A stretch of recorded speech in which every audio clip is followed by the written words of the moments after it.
আসসালামু আলাইকুম। ফুলকপি আলু দিয়ে রুই মাছের ঝোল, টমেটো দেওয়া, ধনেপাতা। আর এই তো ফুলকপি আলুটা কেটে নিচ্ছে, মাছও ভিজাইছি। আজকে রুই মাছ দিয়ে রান্না করবো। পেঁয়াজ কেটে নেওয়া হয়েছে, তরকারিটা উঠিয়ে দিলাম।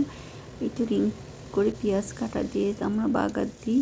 আর বাগারের কিন্তু পেঁয়াজ আলাদা আর তরকারির পেঁয়াজ আলাদা। আমাদের এলাকায় কিন্তু আমরা ঢাকাতে সব রকম দিয়ে সব তরকারি রান্না করি। আমাদের এলাকায় কিন্তু তালানি বা বাগার মাংস, বেরেস্তা এগুলো পেঁয়াজগুলো রিং করে কেটে এভাবে ভেজে দেয়। আর আমরা এখন তাড়াহুড়ার জন্য চিকন করে কেটে সব তরকারি একরকম রান্না করে ফেলে। তো পেঁয়াজটা ভালো করে ভেজে নিলাম, হালকা করে একটু লবণ দিয়েছিলাম, দিয়ে ভেজে নিলাম। জিরা ফোড়ন দিলাম, আদা রসুন বাটা দিয়ে দিলাম। একে একে এখন মশলাগুলো দিয়ে দিলাম। মরিচের গুঁড়া, হলুদের গুঁড়া, জিরার গুঁড়া দিয়ে এখন ভালো করে একটু মশলাটা কষিয়ে নেব। যেহেতু কাঁচা মাছ রান্না করব, আজকে মাছটা ফ্রেশ মানে টাটকা মাছ, এই জন্য ভাজবো না, একদম কাঁচা মাছের তরকারি রান্না করব। ফুলকপি আলু টমেটো ধনেপাতা দিয়ে মাছের ঝোল। এখন শীতকাল আর প্রথম যেহেতু ঠান্ডা পড়ছে, এখন কিন্তু কপিটা খুব মজা লাগবে খেতে। তো মাছটা একটু ভেজে নিলাম মশলার মধ্যে, তারপর পানি দিয়ে দিলাম, কষানোর একটু ঢেকে দেবো এখন। আর একটু পর ঢাকনাটা তুলে উলট পালট করে দেবো মাছগুলো, মানে সব দিকে যেন মাছের মশলাগুলো ভরে। আর কষানো মাছের কিন্তু ভালো করে না কষানো হলে মাছটা খাওয়া যায় না, ভালো লাগে না খেতে। আর ভাজা মাছ যে কোনোভাবে তরকারি রান্না করলে কিন্তু মজা।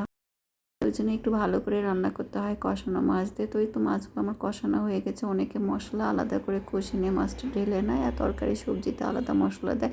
তো আমি একবারে বেশি করে মশলা দিয়ে মাছটা কষিয়ে নিচ্ছি। আর এই তো ফুলকপি আলু দিয়ে দিলাম, দিয়ে ভালো করে কষিয়ে নিলাম একটু মশলার মধ্যে, তারপর হালকা পানি দিলাম।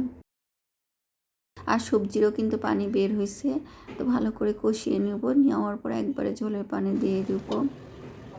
আর এই তো রান্না হয়ে যাচ্ছে। আর ফুলকপি আলু তরকারিটা কিন্তু ভালো লাগে। আর টমেটো ধনেপাতা এখানে কুমড়া বড়ি দিলেও ভালো লাগে। তো আমি একটু টমেটো দিয়ে দিলাম, একটা কুচি করে কেটে।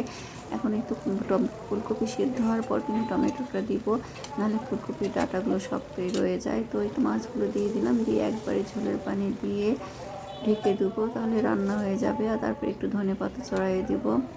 এই যে তরকারিটা হয়ে যাচ্ছে, তরকারিটা কিন্তু দারুণ লাগে শীতের সময়। আর ফুলকপি তো মনে করি আমি শীতের সেরা একটা সবজি।